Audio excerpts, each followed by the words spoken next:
레위기 16장. 아론의 두 아들이 주님 앞에 가까이 갔다가 죽은 일이 있다. 그들이 그렇게 죽은 뒤에 주님께서 모세에게 말씀하셨다. 다음은 그때 주님께서 모세에게 하신 말씀이다.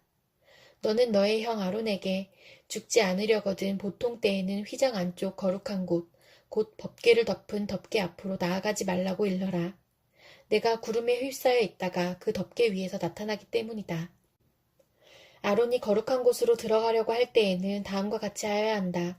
솥대 가운데서 숫송아지 한 마리를 골라서 속죄 제물로, 순양 한 마리를 번제물로 바쳐야 한다. 그는 모시로 만든 거룩한 속옷을 입고 그 안에는 맨살에다 모시로 만든 홑옷을 입어야 한다. 모시로 만든 띠를 띠고 모시로 만든 관을 써야 한다. 이것들이 모여서 거룩한 옷 한 벌이 된다. 그는 먼저 물로 몸을 씻고 나서 그 다음에 이 옷들을 입어야 한다. 그런 다음에야 그는 이스라엘 자손의 회중이 속죄 제물로 바치는 순염소 2마리와 번제물로 바치는 순양 1마리를 받을 수 있다. 아론은 자신을 속하는 속죄 제물로 수소를 바쳐 자기와 자기 집안의 죄를 속하여야 한다. 또한 그는 순염소 2마리를 끌어다가 회막 어기에 주 앞에 세워놓고 그 순염소 2마리를 놓고서 제비를 뽑아서 주에게 바칠 염소와 아사셀에게 바칠 염소를 결정하여야 한다. 아론은 주의 몫으로 뽑힌 순염소를 끌어다가 속죄 제물로 바치고 아사셀의 몫으로 뽑힌 순염소는 산채로 주 앞에 세워두었다가 속죄 제물로 삼아 빈들에 있는 아사셀에게 보내야 한다. 아론이 자신을 속하는 속죄 제물로 수소를 바쳐 자기와 자기 집안의 죄를 속하는 예식은 다음과 같다. 그는 먼저 수소를 잡아 자신을 속하는 속죄 제물로 바쳐야 한다. 그리고 주 앞에 제단에 피어있는 숯을 향로에 가득히 담고 또 곱게 간 향기 좋은 향가루를 두 손으로 가득 떠서 휘장 안으로 가지고 들어가서 주 앞에서 향가루를 숯불에 태우고 그 향 타는 연기가 증거계 위에 덮개를 가리우게 하여야 한다. 그래야만 그가 죽지 않는다.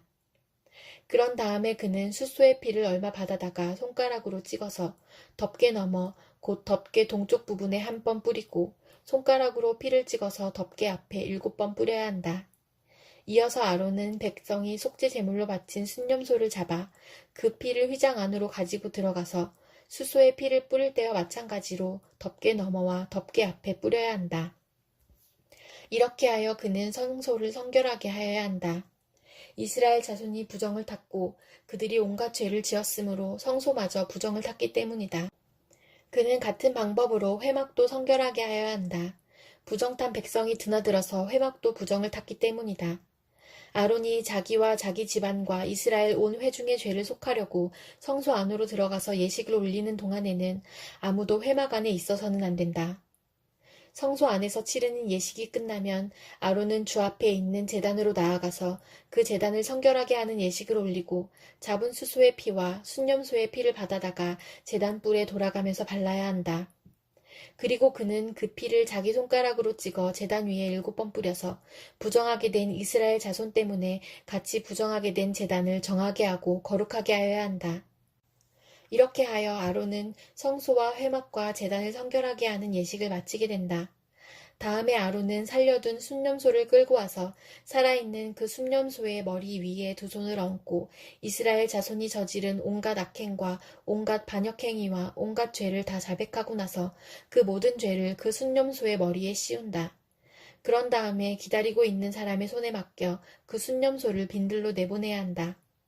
그 순념소는 이스라엘 자손의 온갖 죄를 짊어지고 황무지로 나간다. 이렇게 아론은 그 순념소를 빈들로 내보낸다. 그런 다음에 아론은 회막으로 들어간다. 그때 그는 성소에 들어갈 때에 입은 모시 옷은 벗어서 거기 놓아두고 성소 안에서 물로 목욕하고 난 다음에 다시 그 옷을 입고 바깥으로 나가서 자기의 번제물과 백성의 번제물을 바쳐 자신과 백성의 죄를 속하여야 한다. 속죄 제물로 바친 기름기는 제단 위에다 놓고 불살라야 한다. 염소를 아사셀에게로 보낸 그 사람도 자기 옷을 빨고 물로 목욕을 하여야 한다. 그는 그렇게 한 다음에야 진 안으로 들어올 수 있다. 속죄 제물로 희생된 숫소와 순염소의 피를 가져다가 성소에서 죄를 속하는 예식을 마친 다음에는 그것들을 진 바깥으로 끌어내고 그 가죽과 살코기와 똥을 불에 태워야 한다. 이것들을 태운 사람도 자기 옷을 빨고 물로 목욕을 하여야 한다. 그는 그렇게 한 다음에야 진 안으로 들어올 수 있다. 다음은 너희가 길이 지켜야 할 규례이다.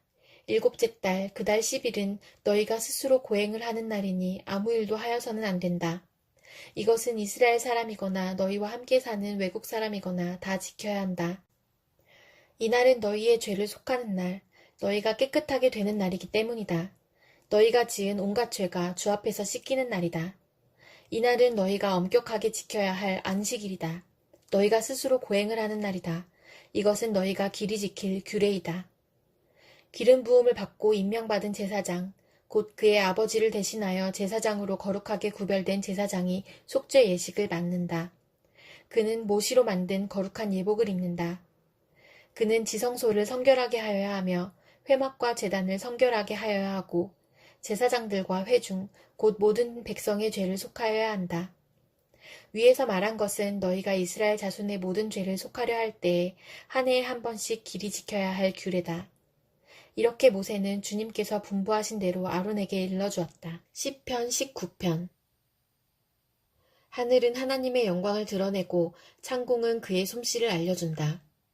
낮은 낮에게 말씀을 전해주고 밤은 밤에게 지식을 알려준다. 그 이야기, 그 말소리, 비록 아무 소리가 들리지 않아도 그 소리 온누리에 울려 퍼지고 그 말씀 세상 끝까지 번져간다.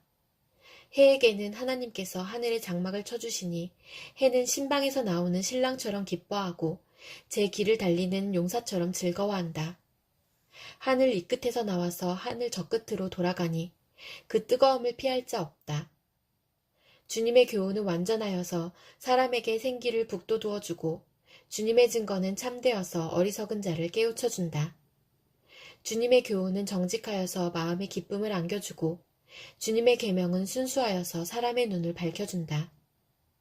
주님의 말씀은 티없이 맑아서 영원토록 견고히 서 있으며 주님의 법규는 참되어서 한결같이 바르다. 주님의 교훈은 금보다 순금보다 더 탐스럽고 꿀보다 송이꿀보다 더 달콤하다. 그러므로 주님의 종이 그 교훈으로 경고를 받고 그것을 지키면 푸짐한 상을 받을 것이다. 그러나 어느 누가 자기 잘못을 낱낱이 알겠습니까? 미처 깨닫지 못한 죄까지도 깨끗하게 씻어주십시오. 주님의 종이 죄인 줄 알면서도 고의로 죄를 짓지 않도록 막아주셔서 죄의 소나기에 다시는 잡히지 않게 지켜주십시오. 그때에야 나는 온전하게 되어서 모든 끔찍한 죄악을 벗어버릴 수 있을 것입니다. 나의 반석이시오 구원자이신 주님, 내 입의 말과 내 마음의 생각이 언제나 주님의 마음에 들기를 바랍니다. 잠언 30장. 이것은 야게의 아들 아굴이 말한 잠언이다. 이 사람이 이디엘에게 말하고 또 이디엘과 우갈에게 말하였다. 참으로 나는 사람이라기보다는 우둔한 짐승이며 나에게는 사람의 총명이 없다. 나는 지혜를 배우지도 못하였고 지극히 거룩하신 분을 아는 지식도 깨우치지 못하였다. 하늘에 올라갔다가 내려온 사람이 누구며 바람을 자기 손에 움켜쥐고 있는 사람이 누구냐. 물을 그 옷자락으로 싸고 있는 사람이 누구며 땅의 모든 경계선을 그은 사람이 누구인가. 그 사람의 이름은 무엇인지 그의 아들의 이름은 무엇인지 정말 내가 아느냐. 하나님의 말씀은 모두 순결하며 그분은 그를 의지하는 사람의 방패가 되신다. 그 말씀에 아무것도 더하지 말아라. 그렇지 않으면 그분이 너를 책망하시고 너는 거짓말을 하는 사람이 될 것이다. 주님께 두 가지 간청을 드리니 제가 죽기 전에 그것을 이루어 주십시오. 허위와 거짓말을 저에게서 멀리하여 주시고 저를 가난하게도 부유하게도 하지 마시고 오직 저에게 필요한 양식만을 주십시오. 제가 배가 불러서 주님을 부인하면서 주가 누구냐고 말하지 않게 하시고 제가 가난해서 도둑질을 하거나 하나님의 이름을 욕되게 하거나 하지 않도록 하여 주십시오. 주인에게 그 종을 비방하는 말을 하지 말아라. 그 종이 너를 저주하고 너에게 죄가 돌아갈까 두렵다. 아버지를 저주하며 어머니를 축복하지 않는 무리가 있다. 더러운 것을 씻지도 않고 깨끗한 채 하는 무리가 있다. 눈이 심히 높아서 눈꺼풀을 치켜 올리고 남을 깔보는 무리가 있다. 이빨이 긴 칼과 같고 턱이 큰 칼과 같아서 가난한 사람을 하나도 땅에 남기지 않고 삼키며 궁핍한 사람을 삼켜 씨를 말리는 무리도 있다. 거머리에게는 달라 달라 하며 보채는 딸이 둘이 있다. 전혀 배부른 줄 모르는 것이 셋, 만족할 줄 모르는 것이 넷이 있으니 곧 수월과 아기 못 낳는 태와 물로 갈증을 없앨 수 없는 땅과 만족하다고 말할 줄 모르는 불이다. 아버지를 조롱하며 어머니를 멸시하여 순종하지 않는 사람의 눈은 골짜기의 까마귀에게 쪼이고 새끼 독수리에게 먹힐 것이다. 기이한 일이 셋, 내가 정말 이해할 수 없는 일이 넷이 있으니 곧 독수리가 하늘을 날아간 자치와 뱀이 바위 위로 지나간 자치와 바다 위로 배가 지나간 자치와 남자가 여자와 함께하였던 자취이다. 가늠한 여자의 자취도 그러하니 먹고도 안 먹었다고 입을 씻듯이 나는 아무런 악행도 한 일이 없다 한다. 세상을 뒤흔들 만한 일이 셋, 세상에 감당하지 못할 일이 넷이 있으니 곧 종이 임금이 되는 것과 어리석은 자가 배불리 먹는 것과 꺼림을 받는 여자가 시집을 가는 것과 여종이 그 안주인의 자리를 이어받는 것이다. 땅에서 아주 작으면서도 가장 지혜로운 것이 넷이 있으니 곧 힘이 없는 종류이지만 먹을 것을 여름에 예비하는 개미와 약한 종류이지만 바위 틈에 자기 집을 짓는 오소리와 임금은 없으나 때를 지어 함께 나아가는 메뚜기와 사람의 손에 잡힐 것 같은데도 왕궁을 드나드는 도마뱀이다. 늠름하게 걸어다니는 것이 셋, 위풍당당하게 걸어다니는 것 넷이 있으니 곧 짐승 가운데서 가장 강하여 아무 짐승 앞에서도 물러서지 않는 사자와 자랑스럽게 걷는 사냥개와 순념소와 아무도 맞설 수 없는 임금이다. 내가 어리석어서 우쭐댔거나 악한 일을 도모하였거든 너의 손으로 입을 막고 반성하여 보아라. 우유를 저으면 굳은 우유가 되고 코를 비틀면 피가 나오듯 화를 돋우면 분쟁이 일어난다. 디모데전서 1장. 우리의 구주이신 하나님과 우리의 소망이신 그리스도 예수의 명령으로 그리스도 예수의 사도가 된 나 바울이 믿음 안에서 나의 참 아들이 된 디모데에게 이 편지를 씁니다. 하나님 아버지와 우리 주 그리스도 예수께서 내려주시는 은혜와 자비와 평화가 그대에게 있기를 바랍니다. 내가 마케도니아로 떠날 때에 그대에게 에베소에 머물러 있으라고 부탁하였습니다. 그것은 그대가 거기에서 어떤 사람들로 하여금 다른 교리를 가르치지 못하도록 명령하고 신화와 끝없는 족보 이야기에 정신을 팔지 못하도록 명령하려는 것입니다. 그러한 것들은 믿음 안에 세우신 하나님의 경륜을 이루기보다는 도리어 쓸데없는 변론을 일으킬 뿐입니다. 이 명령의 목적은 깨끗한 마음과 선한 양심과 거짓 없는 믿음에서 우러나오는 사랑을 불러일으키는 것입니다. 그런데 몇몇 사람은 이러한 목적에서 벗어나서 쓸데없는 토론에 빠졌습니다. 그들은 율법교사가 되려고 하지만 사실은 자기들이 무엇을 말하고 있는지 또는 무엇을 주장하고 있는지도 알지 못합니다. 우리가 알기로 율법은 사람이 그것을 적법하게 사용하면 선한 것입니다. 율법이 제정된 것은 의로운 사람 때문이 아니라 법을 어기는 자와 순종하지 않는 자와 경건하지 않은 자와 죄인과 거룩하지 않은 자와 속된 자와 아비를 살인하는 자와 어미를 살인하는 자와 살인자와 간음하는 자와 남색하는 자와 사람을 유괴하는 자와 거짓말하는 자와 거짓 맹세를 하는 자와 그 밖에도 무엇이든지 건전한 교훈에 배치되는 일 때문임을 우리는 압니다. 건전한 교훈은 복되신 하나님의 영광스러운 복음에 맞는 것이어야 합니다. 나는 이 복음을 선포할 임무를 맡았습니다. 나는 나에게 능력을 주신 우리 주 그리스도 예수께 감사를 드립니다. 주님께서 나를 신실하게 여기셔서 나에게 이 직분을 맡겨주셨습니다. 내가 전에는 회방자요, 박해자요, 폭행자였습니다. 그러나 그러한 행동은 내가 믿지 않을 때에 알지 못하고 한 것이므로 하나님께서 나에게 자비를 베풀어 주셨습니다. 우리 주님께서 나에게 은혜를 넘치게 부어주셔서 그리스도 예수 안에서 얻는 믿음과 사랑을 누리게 하셨습니다.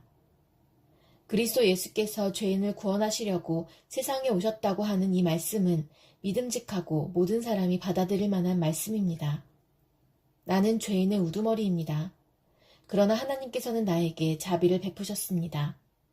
그 뜻은 그리스도 예수께서 끝없이 참아주심의 한 사례를 먼저 나에게서 드러내 보이심으로써 앞으로 예수를 믿고 영생을 얻으려고 하는 사람들의 본보기로 삼으시려는 것입니다. 영원하신 왕, 곧 없어지지도 않고 보이지도 않는 오직 한 분이신 하나님께 존귀와 영광이 영원 무궁토록 있기를 빕니다. 아멘. 아들 된 디모데여, 이전에 그대에 관하여 내린 예언을 따라 내가 이 명령을 그대에게 내립니다. 그대는 그 예언대로 선한 싸움을 싸우고 믿음과 선한 양심을 가지십시오. 어떤 사람들은 선한 양심을 버리고 그 신앙생활에 파선을 당하였습니다. 그렇게 된 사람 가운데 두 사람이 바로 후메네오와 알렉산더입니다. 나는 그들을 사탄에게 넘겨주었습니다. 그것은 내가 그들을 응징해서 다시는 하나님을 모독하지 못하게 하려고 한 것이었습니다.